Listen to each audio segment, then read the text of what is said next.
Hey, everybody. Sorry, I'm having some technical difficulties. I got my decoration here, though. You guys all see that? Hey, I'm gonna need you all to talk amongst yourself for like 2 minutes. For some awesome reason, my tablet decided it didn't want to turn on, so I have to. I was leaving it to boot up out where the Wi-Fi is, and I have to go get it before I talk about tonight's chapter. We're gonna start with chapter 5 here in just a second. Everybody, talk amongst yourself, and I will be right back.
Okay, I'm here. How's everybody doing tonight? I'm sorry about that. I love it when technology decides to break down in groups.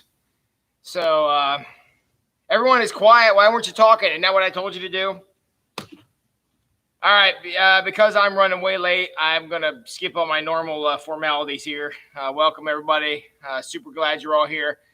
And I see, of course, Amy is the first comment tonight. I also learned a lesson that I'm going to have to start locking my office because I had certain people going through it and moving my stuff. For some reason, some of my stuff is here in the sanctuary that was in my office when I left earlier. So, not sure how that happened. That's a lie. I know exactly how it happened.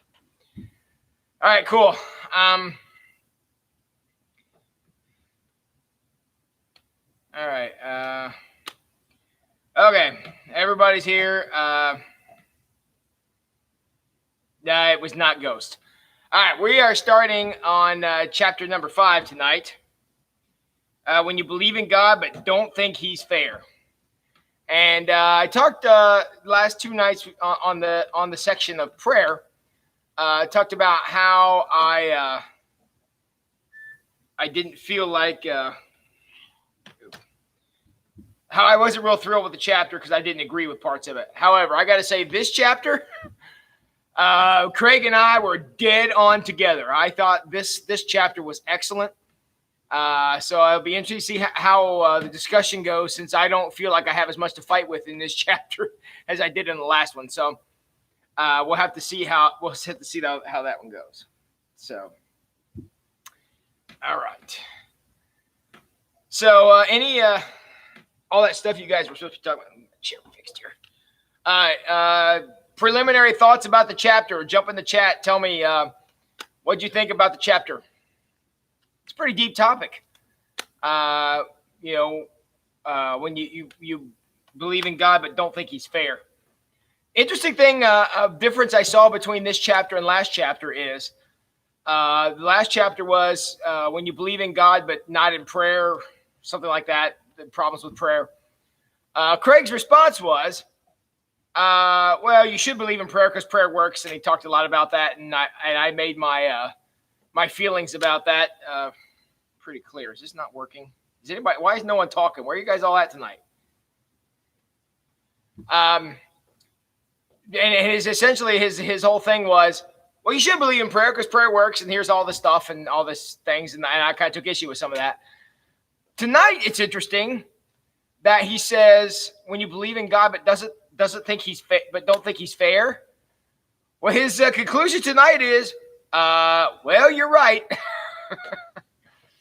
Apparently, my comment that I made a couple of times that says, God doesn't lose sleep over fairness.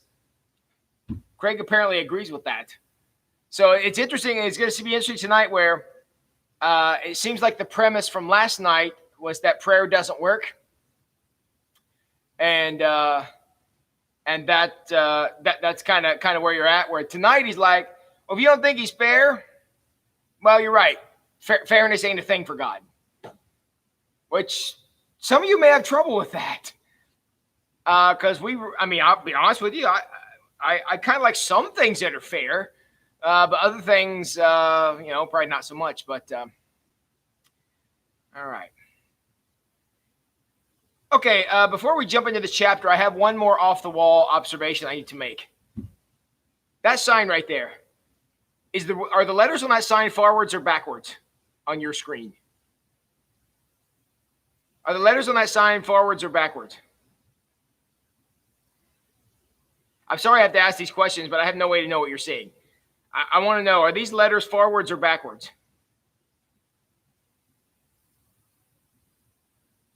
They are forwards. That's interesting because on my screen, they're backwards. Now, on my little screen on the camera up there, they're forwards. But on my screen here in front of me, they're backwards. Huh. Wonder why that is. Because on the screen on the camera that's up there, I'm pointing at, see how I'm pointing at you? They're forward, like they should be. But when I look down at this screen on the computer screen, they're printed backwards.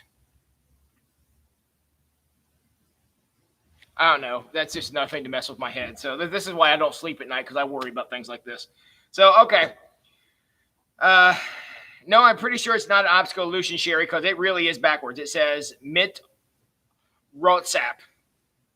And Mit Rotsap is not what it's supposed to say. So, all right. Okay. All right. Well, he starts off the chapter tonight with a very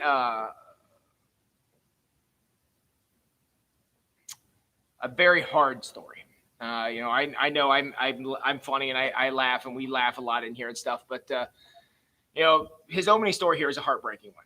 You got a young couple who want a child for some reason, and they prayed for a child, and they're they want this child.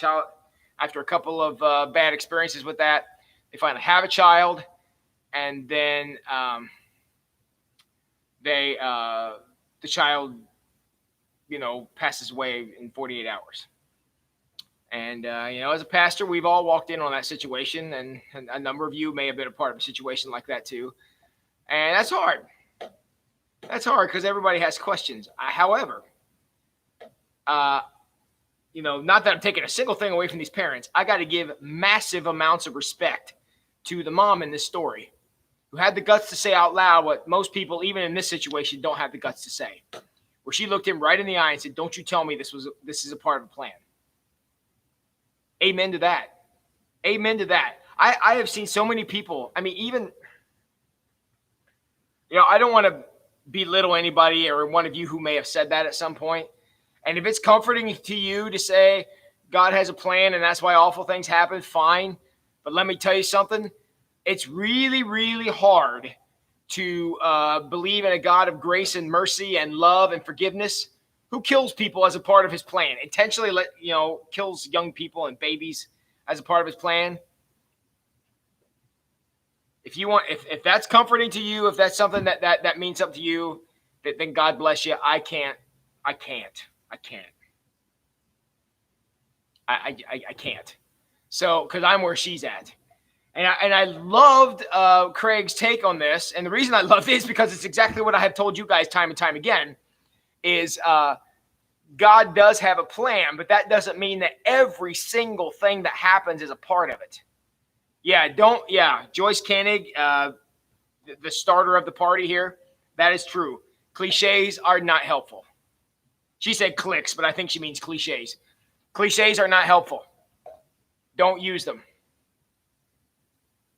I've heard, gosh, I've heard so many well-meaning people who come through funeral lines, having been a part of, more funerals than probably the rest of us here put together. And I have heard people come up with some just awful cliche. And I know, I understand the reason people say cliches. Just Ted. The reason people say cliches. Jess, what did you do to my camera? The reason that people say cliches is because they don't know what else to say. And okay, we may just have to live. Oh, there it is. The reason that people say cliches is because they don't know what else to say, and I completely understand that. Because you want to go in there and have something to say, but you'd be better off to say nothing. I'm really sure that when later in the book, for those of you who read the chapter, when he talks about that time that his friend died and the couples came over to his house and they just hugged him and stuff. Look, there are sometimes you just don't need to say anything. You don't even need to talk. Just don't even talk. You go and you say, this is awful, and I hate this for you. My heart is broken. I'm sad. I cannot begin to understand what you're going through. Go say that. Don't go with a cliche. God only takes the best. That person wouldn't come back even if they could choose to. Just don't say those things. Again, I know the intention behind them is well-meaning, but oh my gracious word, some of those cliches that are out there are just awful. And sometimes when people are looking for a reason why bad things happen, and I've used this strategy sometimes when I'm talking with couples who have a specific issue, a specific thing that happened, and it's causing a rift in the relationship. Now, that specific thing could be a lot of stuff. I mean, it could be what you're obviously thinking, or it could be a lot of other things. And whatever this thing is, it's creating a rift in the marriage, and it's a tough one. And what I always say to the one person in the couple who just can't let this thing go, I always say, okay, we're going to enter a time of magic here, and we're going to pretend that whatever you get to decide. You get to decide what the reason is. You get to give the explanation. You get to explain it in whatever way that you want. You get to say it however you want. This thing that you're upset about. What explanation, what information, whatever. What could it possibly be to make you say, oh, well, my word, I'm so glad you had that affair. Or I'm so glad I caught you looking at that on the internet. Or I'm so glad, I'm so happy that happened. What could it possibly be that you could say that would make you say, well, this is cool. I've said this at funerals at times, and I'm probably going to say this on Saturday for Shelby's funeral, is, look, I know what you all want.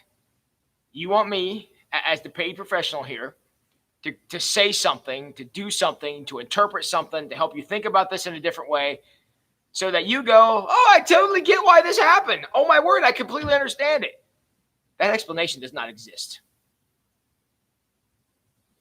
It does not exist. So to put that out of your mind. And that's the first thing I tell the couple. You think, you have convinced yourself that if I could just explain this, if I could just understand this, if I could just, put this out there in such a way that I can understand what's going on, I'd feel better. I'm telling you, even if you got that and the greatest explanation ever, it will not help. There's no comfort in explanation. I mean, yes, in some situations, maybe. Like if you hear a bump in the closet and you're scared and you open the door and find out your cat's in there, okay, that explanation might be comforting. But I'm talking about in the serious things in life. That explanation that you think is going to make everything all better does not exist. So to try to do that is pointless. And credit to this mom in this story who's talking about this. She knew it. There ain't no explaining this. There ain't no excusing this. There ain't no coding this over. And you know what? Props to her for being willing to say that to the pastor. Who, Craig seems like a pretty bright guy. I'm sure he knew better than to go in there and spill some stupidity on her. But I know not every pastor has that, because I've heard pastors that I've had times when I was truly embarrassed by things I've heard. So, that explanation is not going to help. So, all right, got a couple chats here. Cheryl says, God's plan is not to harm us, but he won't necessarily stop it. True.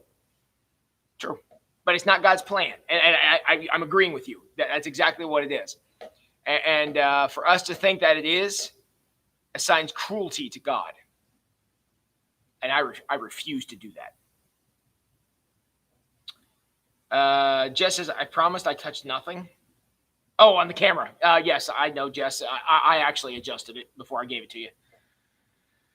Scott says, struggled with this for 10 years, still break down once in a while, and you always will, because that burden you carry not forever, but for the rest of this life.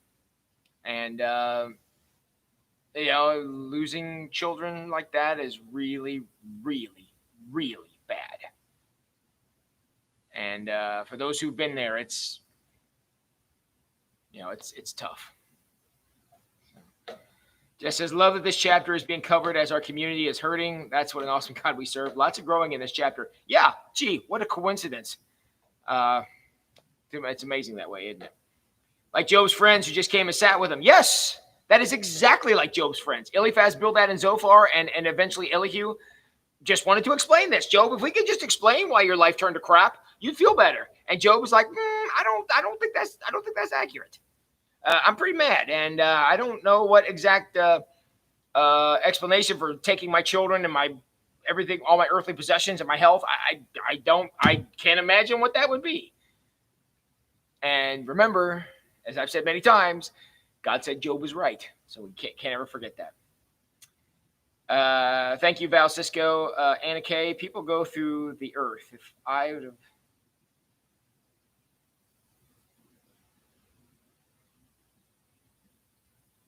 Go through the earth. I would have accepted. I think there's a typo in that, Anna Kay, and I'm not following that sentence. But okay, I see down. Eye drops in. I can't. Okay, good. I thought maybe it was me. I suddenly became illiterate, so I'm glad that that's not what's going on there. Cheryl, I was teaching med students palliative care today and was asked, how do you handle yourself when a child is dying? My honest answer was listen and be honest. I would add one more thing to that. Shut your mouth. Because what are you going to say?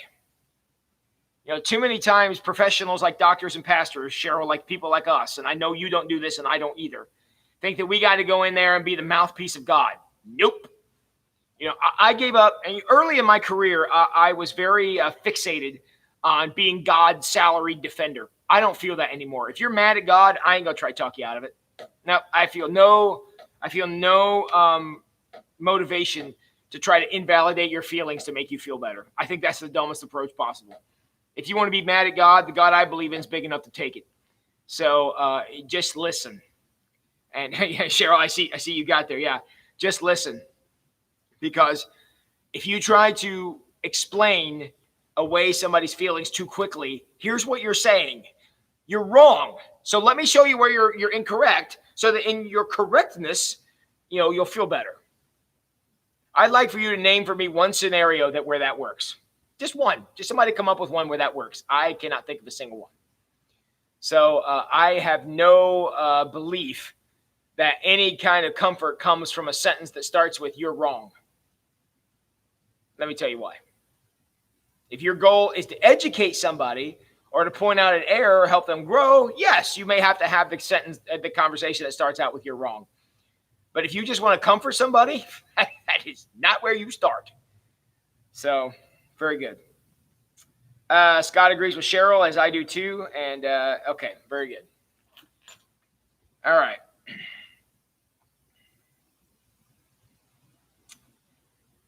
Okay, I'm going on to page, looks like 93, 94, somewhere in there.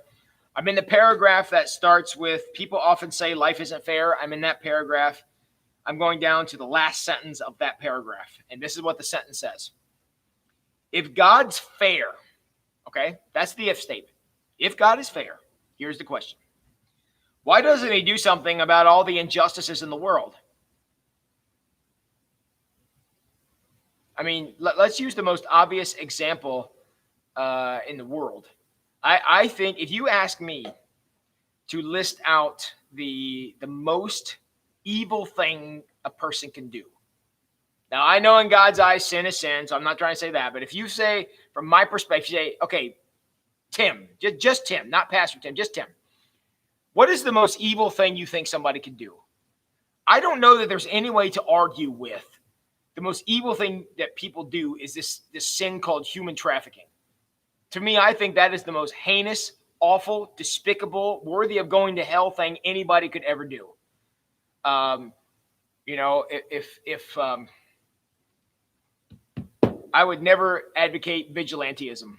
However, if I could stop people from engaging in human trafficking, I might be convinced, because that to me is the most terrible, terrible thing anybody could do. And I just think that that's it. So if God is so fair and you've got an injustice as big as human trafficking, why doesn't God stop that? Holy cow. How many of us are going to feel bad if a bunch of human traffickers had their head explode? I'm going to be honest with you. I'm going to have a tough time feeling bad about that. Forgive me for saying it, but I'm going to have a tough time feeling bad about that.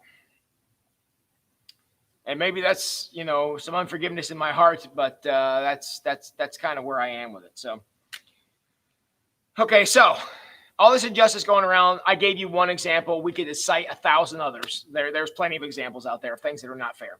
So if God is fair, or if God is fair, why doesn't he do something about all these injustices? Now, here's the second sentence. It is reasonable to conclude, to explain why God doesn't set things fair. It is reasonable to conclude that either God isn't fair or God is powerless. And let's be honest, those are literally the only two options. Either God can't or God won't. And neither one, I don't like either of those options. I don't care for either. I'm not excited about either of those options. I'm not jumping up and down with joy over either of those options. But where God won't upset me, God can't terrifies me. And if God is the all-power creator of the universe, there's really only one option left. And that is God won't. And I hate that answer. I just hate it less than the other one. And that's just me being real with you guys. Evil has to exist for some reason. And it can only exist because God either can't or won't stop it. I prefer won't over can't. And hey, Teresa Bitters. Hey, Jess. Glad you're here. And I guess Val's with the head blowing off things as much as I am. But that's where I'm at. If there's another option, jump in the chat. Tell me what it is. But when it comes to injustice, there's really only two options. Either God can't or God won't. And if I have to choose one of those two, I prefer won't over can't. And to a God who created the world by speaking to it, who sent his son to die for it, who has sustained it, with the climate, sustained it with resources, sustained it with the Holy Spirit. Sustained it in every way you can sustain something. I look at a God that powerful and say the only option left is won't.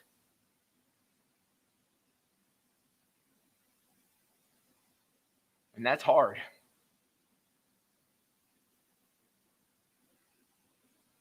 We'd like to think it's won't, not the can't. Yep. All right. Jump in the chat and answer me this question. Who have I just upset? Who's upset? Anybody out there upset by this?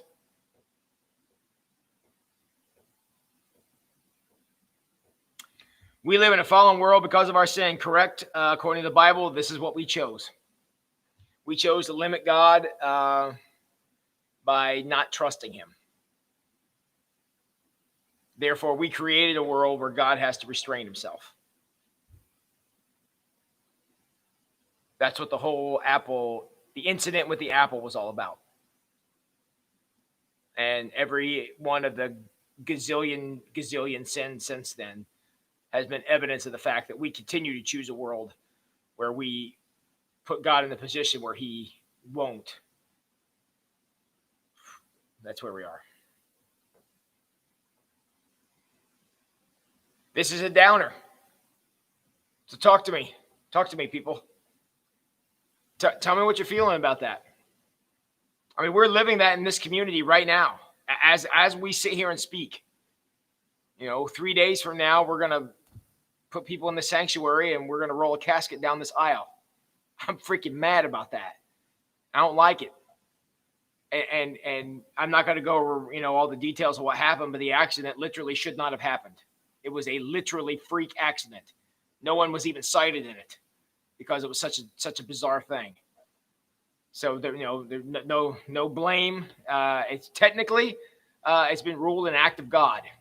That's the legal definition of what happened.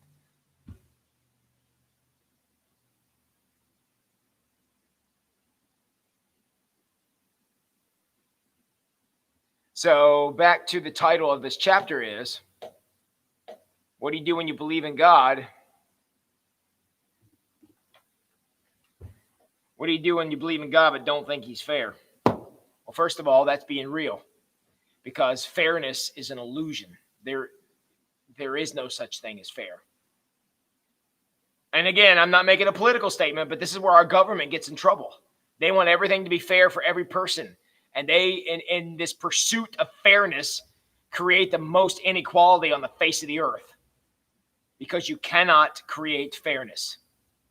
Fairness comes from here. It can't be legislated. Fairness only happens, when you're around me. Fairness only happens if I extend that fairness to you. And fairness only happens for me if you extend it to me. If you decide to treat me fairly. If we agree upon something or whatever, you follow through. So I only get fairness when you give it to me. And when the government tries to legislate fairness, they create some of the most massive inequality and stupidity you could possibly imagine. Just go turn on the news to hear any example of that you want. I mean, you all, okay, I'll give you an example. You all heard the story of the guy of the lady who was walking her dog, and the guy came out and was mad that her dog wasn't on a leash. So he filmed her calling the police. That lady ended up losing her job over that. Honestly, both of them were wrong. Both of them were being stupid. But because she called the police and was having a meltdown because he was threatening her out in the middle of nowhere, because he caught it on video and posted it online, she lost her job. The SPCA took her dog away from her. I mean, it's just a nightmare. Why? Because everything's got to be fair. And apparently in our culture, that's what we define as fairness. Because someone was scared, we take away their livelihood and their dog.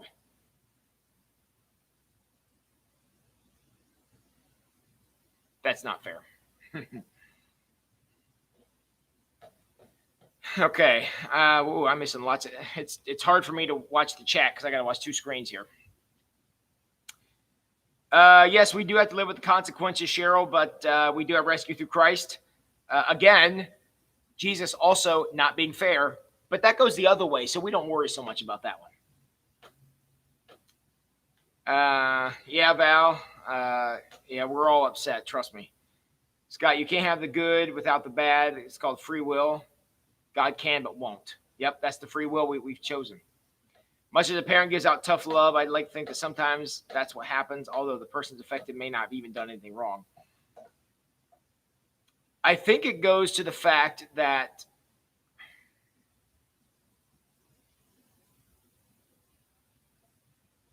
hang on, my wheels are grinding. I think it goes beyond that just a little bit, in that I don't think that God allows things to happen when that are bad just because we step on them. I think that sometimes bad things happen, and it's just the world being what the world is, and God doesn't stop it from being what it is. And the world is a cruel and mean place. I mean, think about all the things you never have to teach to kids. You don't need to teach them how to throw fits. You don't need to teach them how to bully other kids. I mean, nobody ever sits a kid down and says, now, when another kid in school is there and he's weaker than you, here's how you punch him in the mouth. We never teach kids that. Here's how you make fun of the funny looking kid in class. Never do that. Here's how you tear down people's self-esteem. And here's how you make them feel bad about themselves. Well, nobody sits the kids down, teaches them that, but every single one of them can do it. Just the world being the world. We have to choose to be something better. And that doesn't always mean we're going to get better. It's just we got to choose better. So, yeah. Let's see here. All right, so Cheryl agrees with Scott. Tina and Mike, just evil is present in our world. Yeah, I think that's what I just said. DW, I think won't. In a perfect world, people will not get closer to God. Yeah, I mean, I think we live in a world that simply shows us symptoms of being as broken as it is, and people get hurt. So, Miriam agrees with Cheryl. DW, I think the lyrics of the song "Bring the Rain" by Mercy Me. I do not know that song, but I do know Mercy Me, so I'm sure it's a beautiful song, but I don't know that one. And apparently, Val and Joyce agree with that one, and since Val and Joyce have impeccable taste in music, I'm sure it's great. Val Cisco is not a fan. I'm assuming you're not talking about the song, Val. Miriam also likes the song. Tim says fairness is a perception. Perception? Maybe.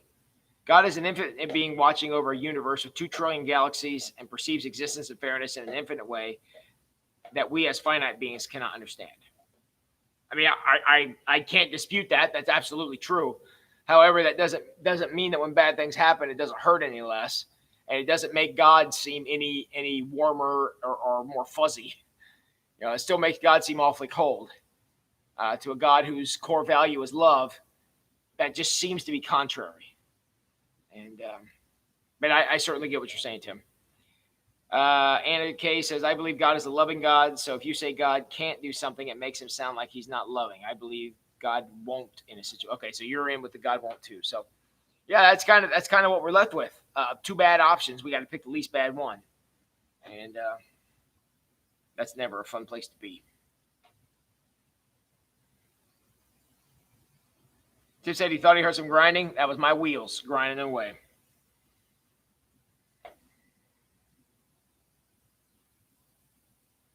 Cheryl says, I like that, Tim. I know when I moved out here, it took a bit to understand how the oldest son got the farm, even if a younger one wanted it as well. If that is just life on a farm. Yeah. It's the world being the world. Why do we blame God for the problems we face? Because we always blame the most powerful entity we know for everything that's wrong.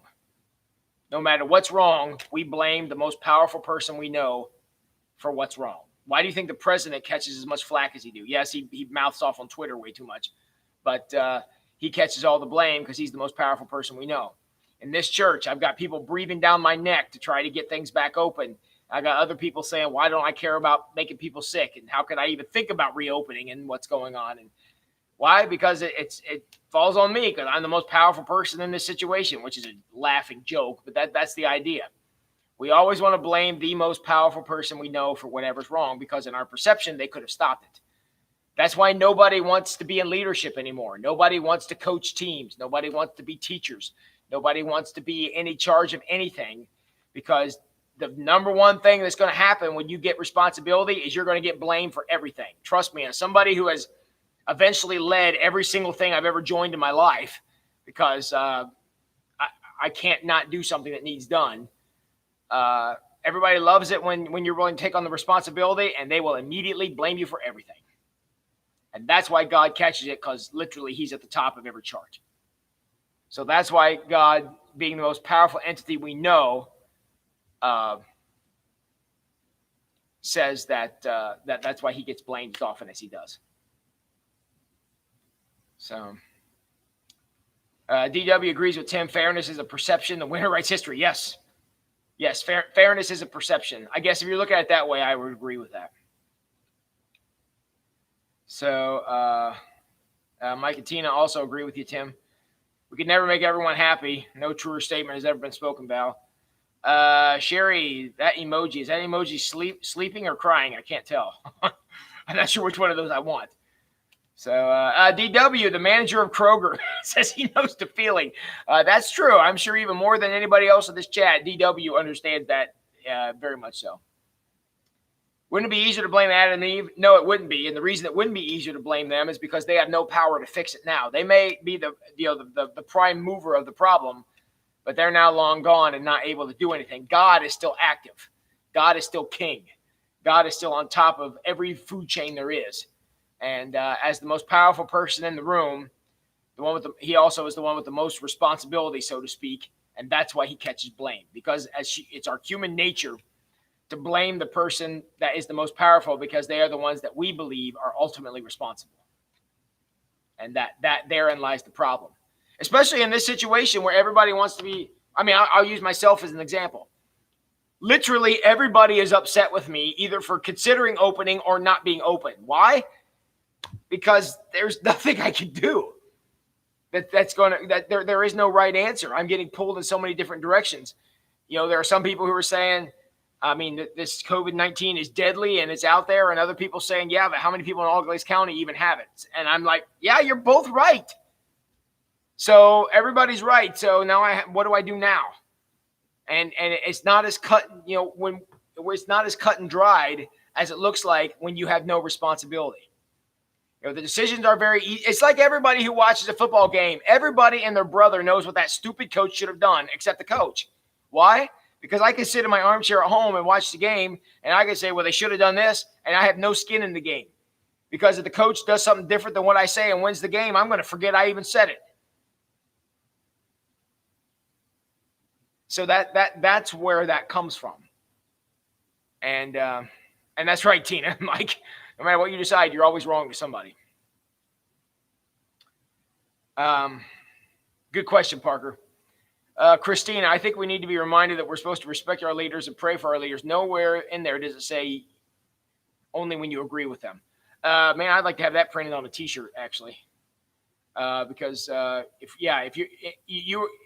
we should all, me, you, everybody should decide that we're never going to complain about anything we're not actively praying about. It'd be amazing how much complaining we could cut down. Val says that's why I'm not in leadership. If that's not where you're called, then I wouldn't recommend it, Val, for sure. Val Cisco, hey, don't feel sorry for me. I got broad shoulders. I can take it.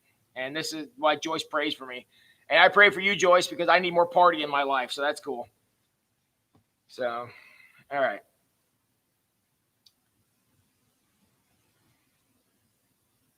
All right. He goes on to a section here because we're just flying through these chapters. These chapters are rich with meaning. Have you guys noticed that? These chapters are just dense with information, and we could really go through this with a fine-tooth comb. But I gotta keep moving. One of the things that he does is he goes on to talk about something that y'all ought to be an expert on, and that is the book of Job. You are all fine scholars, and you have been trained by an intellectual powerhouse on the book of Job. So I expect you all to know this backwards and forwards and have every answer about he's talking about Job. And if you don't, then I'm going to be upset at you. And I'm lying about that. But one of the things that he says here, he talks about Job. He goes through the story of Job, which I'm not going to do because I did that for weeks, and we're good there. I'm going down to page 95. So if you're following along here, if you want to flip over to page 95. So after the little kind of synopsis of the book of Job, he comes to a paragraph that says, I don't know about you, but that bothers me. I'm in that paragraph. I want to read the very next sentence after that says, and why would God allow someone who's been faithful, and again, faithful by God's very admission. God's very admission. So it's not like we all say, man, Job's the best guy. No, this straight from God's mouth. Job is the man. So why would God allow someone who's been faithful for years to lose everything but his life just to settle some cosmic argument? Woohoo, that's deep, right? Anybody here want to take a crack at answering that one? Why would God allow someone who's been faithful for years to lose everything but his life? So you can't say he's been abusing his wealth because it says faithful. You can't say he's been oppressing other people because that's not faith. That wouldn't qualify as faithful. Why would God allow that? Tim says, I fear your pain, DW. I bet you get blamed for lots of things at Kroger. In fact, I got some apples the other week when I had a bad spot. That's how you know they're real, Tim. Didn't you know that? They don't have a bad spot in it. They're not real apples. That's a hard question. You know, and there's not an answer to it, at least not a satisfactory one. No, he did beat Satan in this bet, but holy cow, Job is the one who really paid the price for that one. And you know, I don't know that God needs any more spike the football moments than he's already got. So,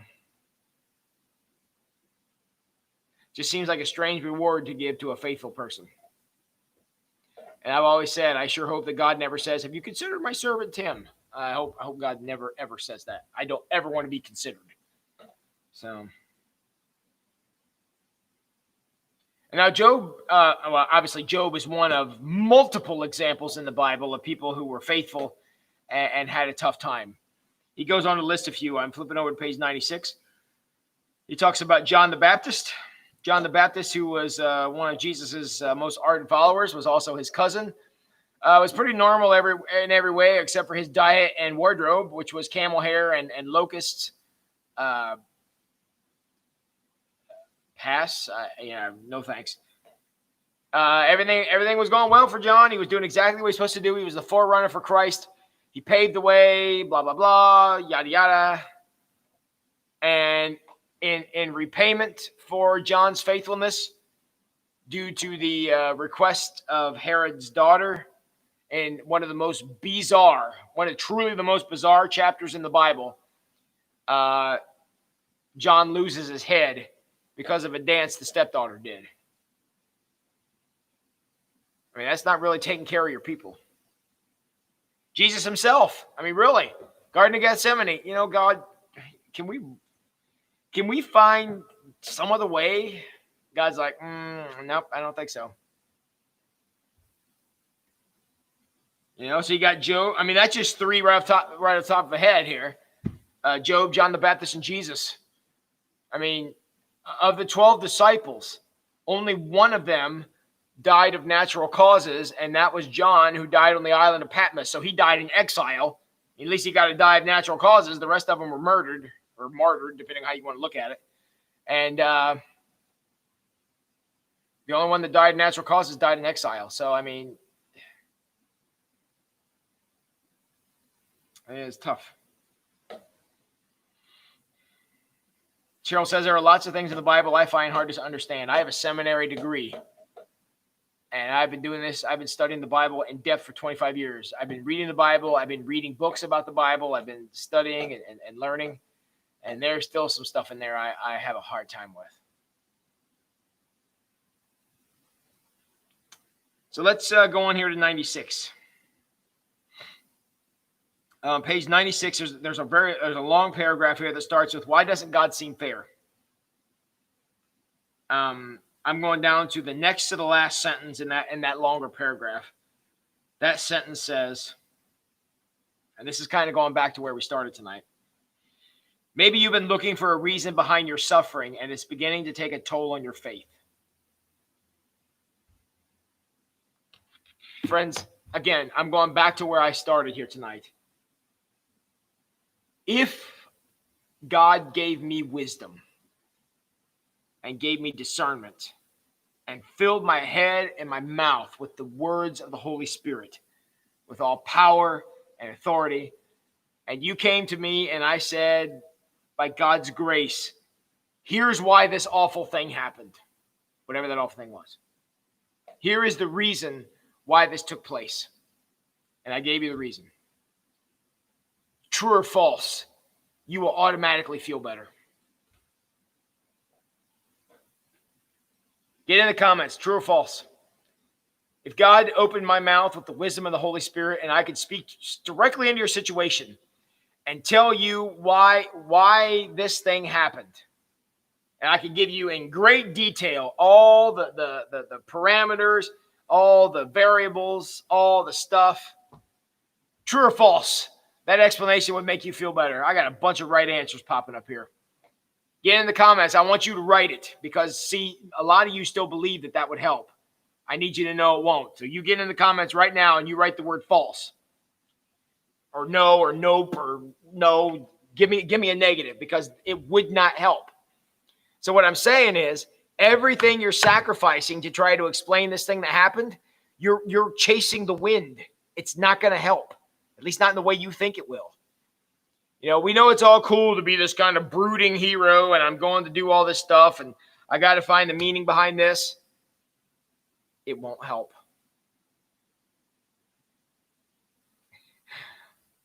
Let's go to my man, Batman. Y'all know the story of Batman. His parents were murdered in an alley when he was 8 years old. He dedicated his life to go out to saving the innocent. The man who shot his parents in the comic book's name was Joe Chill. He eventually catches Joe Chill and beats him up. And depending on which comic you're reading, and one, he gets shot and killed by another guy, and there's different things happen to him. Finding Joe Chill did not take away the burning desire for fairness and justice that was in Bruce Wayne's heart. Fictional story, but teaches a moral lesson. Finding the answer didn't help. Having it explained didn't help. Getting justice didn't help. You know, and that's why I feel bad for people who had tragedy happen in their life and they go to the trial of the person who did it thinking they're going to have closure. We're going to have closure for the family. It doesn't help. Does not help. You know what helps? Forgiveness. Answers and justice do not lead to forgiveness. And y'all know, because I drilled it into your skull, forgiveness is all about me, not about you.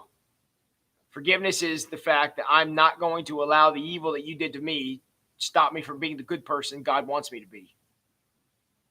So, and that's what you all need to keep in mind, how important that is. Because we just need to accept God loses no sleep over fairness.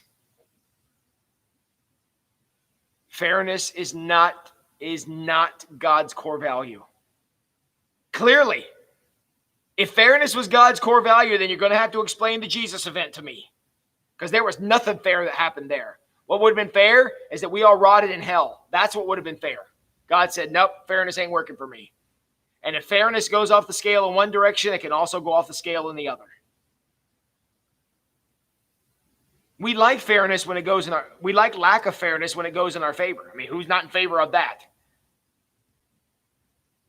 But if God doesn't keep if God was willing to waive the fairness on the good side, sometimes the fairness on the bad, lack of fairness on the bad side happens too. And for all of you who are looking for a reason for something that happened, please stop. Because if you don't have the reason, within a reasonable amount of time, then I'm telling you right now, it won't help. Won't help. Hear me say it won't help. Grace and forgiveness is the only thing that can help you once you're at that point. So, and nobody wants to hear that, but that's how it is.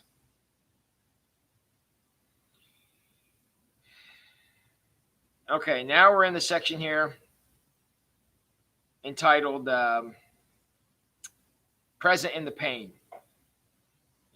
Asking those questions and all this stuff. And one of the sentences I marked, and I'm not going to spend a whole lot of time on this because I got more stuff I want to get to, but the very last sentence in the first paragraph, there must be a balance in the force. Of course, the stormtrooper head is going to say that one. And so, yes, Joyce, you are not the only one who have joined that party. There are lots of people who are trying to figure things out and make sense of things. And I'm telling you right now, give it up, because it ain't going to happen. The death of the innocent. There's no explanation. It just sucks. And that's it. There's nothing else to say. Now, I can tell you that God's plan is not thrown off, but I can also tell you that God's plan did not include that part either. Sometimes the world is just an evil place. And that causes us to ask the question that's here on page 97.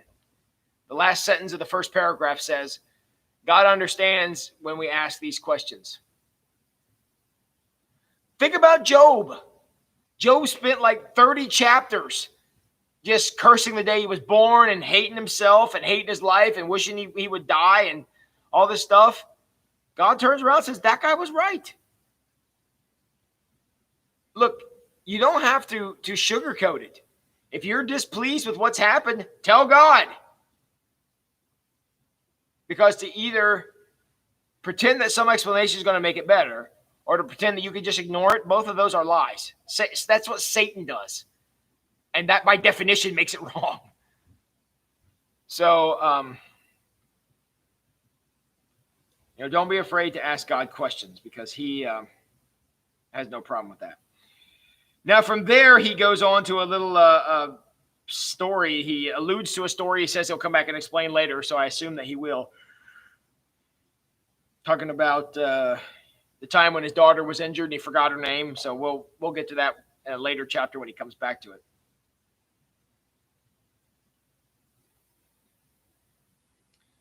Now, I'm on page 98 now. I'm on page 98, and I'm in that very short paragraph that starts with another truth about God. I want to go to the last sentence in that paragraph where he says, often just knowing that he's there is comforting. Admittedly, when tragedy strikes, we may be a little upset with him, or we may be a lot upset with him.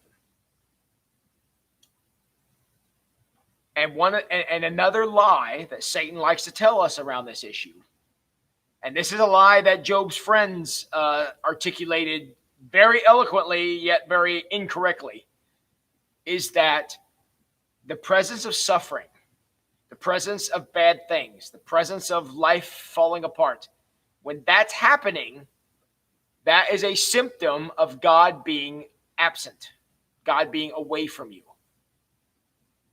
That is a lie. Job even said that was a lie.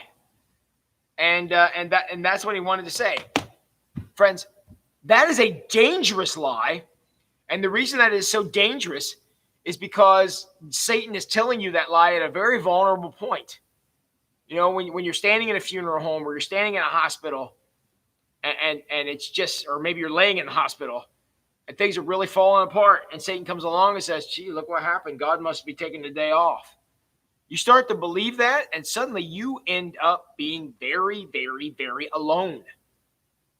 Even if there are people there, there's nothing else out there.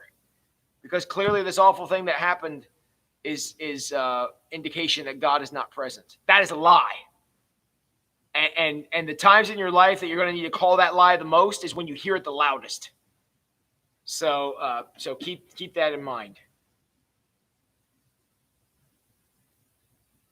Yeah, see, Val lost both of her parents in separate incidents, and We may ask God why, but let me tell you, Val, the answer to that question is not going to be comforting. But whatever the answer is, the answer is not going to be comforting. So watch out for that dangerous lie. Let's see if there's anything else here I want to hit. All right, I want to close. I'm going to go. We're going to stop over on page 101. There's a subtitle that says "God is not fair." I want to start there tomorrow night. But before we go there, I want to talk about the last sentence of the paragraph right above that. He just went through talking about just an absolutely horrendous experience with his grandma, where she had a stroke and fell and laid on the floor for 3 days before somebody found her, and they took her to the hospital, and she died 6 months later. What a hellish nightmare. And but one of the things that Craig said he did is he had a conversation with his grandma,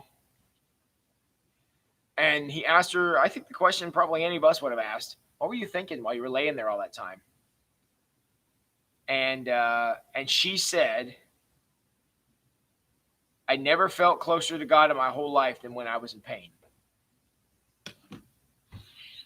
I know we're running short on time, but jump in the comments. Can I tell? I know I tell a lot of stories. Can I tell a true story about something that happened to me that was obviously I've never laid on the floor for 3 days, and I know I'm running out of time. So if you need to go, that's fine. But I got a quick story I'd like to tell you from my own life where I experienced this exact thing. So y'all know I'm going to tell it. I asked to be polite, but y'all know I'm going to tell it. It's a true story, and I may have even told it here in church a time or two. Back in 2010, I had a bowel obstruction from an adhesion. Honestly, it was the worst. It was the worst thing I'd ever been through in my life. I spent 5 days in just abject misery. I wanted to die. It was so bad, and it was awful. And I had a doctor come in late one night and talk to me. But the night before, they transferred me because they couldn't find anything wrong. And any of you who've ever had an adhesion, which I wouldn't wish that on nobody, but there's no way to test for one. They don't show up on x-rays. Ultrasounds don't show them. The doctor basically has to guess they're there. So I was laying in, and they transferred me from Lima down to OSU Medical Center. And I was laying there, and man, it was bad. And finally, a doctor came in and he said, "Look, here's what I'm going to tell you. There's no way I can know for sure, but I think this is what it is. But there's no way I could test. I have to go in and look." And he goes, "I would like to go in and do surgery to see if I can find this adhesion and take it out." Well, at this point, I was in so much pain. I was like, "Is there drugs that come with that?" And they're like, "Yeah, sign me up. I'm in." So they took me down to OR at like 11:30 at night. I'd been in the hospital now about 36 hours with this. They took me down to the hospital or down to the operating room, and they knocked me out, which was it was like heaven. I woke up a couple of hours later. Now it's like 4 a.m, and you're coming out, and I'm all messed up from the medicine. And all of a sudden, I remember first thing. I must be better. I'm laying flat on my back. I wasn't able to do that because the pain was so awful. So I'm all messed up on God knows how much medicine. I was on morphine. How people get addicted to that, I have no idea. That stuff screws you up. I was having dreams about giraffes and things. But I vividly remember one night I was laying there in the dark of my room after the surgery. It's like 4 a.m. or something. I woke up from the anesthesia. And I just was lost. My family wasn't there because they couldn't come down because I was, taken down in the ambulance. And the light was off. And I remember looking at the door. I had this vivid memory of looking at the door, and the door was like pulled shut, but it wasn't completely shut. So it was like that crack of light around the edge. And I could see the light from the hallway, and it was dark in my room. And I was watching this clock. For some reason, it must have been a shadow coming in the window. I could see the clock. And like I said, it was like 4 a.m. And I was there, and I couldn't talk. I had a tube up my nose, so my voice was all screwed up, and I barely could speak. And you want to know what I did while I laid there all that time? I went back to my childhood, and I started singing the hymns. Now, I'm sure if somebody came in to to play Name That Tune. They wouldn't have recognized a single one of the hymns. That would probably be even true tonight if I started singing them, and I'm like closer to normal than I was then. But I was singing the hymns because I was so messed up, and I thought I may never walk again. I didn't know.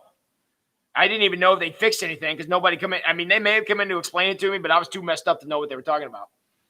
And I just singing the hymns. I wanted to know God was there, and I connected to God through the words of the old hymns I'd sung in churches growing up. The old Rugged Cross and just all of them. And I just sang them. I bet I sang for 2 hours. It may have been 5 minutes. It may have been 2 days. I have no idea how long it was, but it seemed like a long time. And I just sang all night until the sun started coming up. And then finally the nurse came in, and I was finally in my right head enough to understand what they were saying. And I just remember they were saying, "We got it. It was an adhesion, and you're going to be fine." And that was the most beautiful thing anybody ever said to me. But but in that moment, I needed to know God was near. I could have prayed, but I decided to sing. And I will never forget that. Just kind of like what she's talking about here. I've never felt so close to God than I did when I was in pain. That was one of the closest I ever felt to God. Honestly, if they put you on enough morphine, God will actually come sit in the chair and talk to you. I had that too, but I don't think that's what they're talking about here. But I never felt so close to God as I did that night singing those hymns, because it was just raw terror that I was feeling. And that was a very comforting thing. Just felt close to God. And it was such a nice thing for such an awful moment. And so I identify with what Grandma was talking about here. She had 3 days to lay there. I also laid there 3 days. Now, I wasn't alone, so that was good. But sometimes those moments can really draw us up into God's presence in the weirdest of ways. And I wouldn't wish that on anybody, but if you ever do get there, I hope that's what you do, is you reach out, because the amazing thing is, no matter how bad it gets and how upset we are that God let it happen, it's really comforting to know that God reaches back. So, yeah. Closure can be an interesting thing, but answers aren't always closure, Tim. And I know that's what you mean. And Val, divorces are also times of great trial, and I know about that too. So, all right, we're gonna put a pin in it there. Thank you for giving me a few extra minutes tonight. Anybody got anything else you want to say for the good of the order?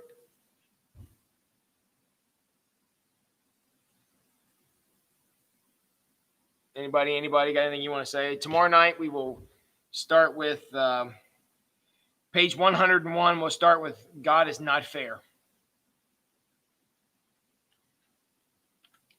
And that's where we'll pick it up tomorrow night. So, all right. Well, we had up to 35 people here. We got 32 of you still here now. I appreciate that. As always, you guys honor me with your presence. I so very much appreciate you being here and sharing your evening with me.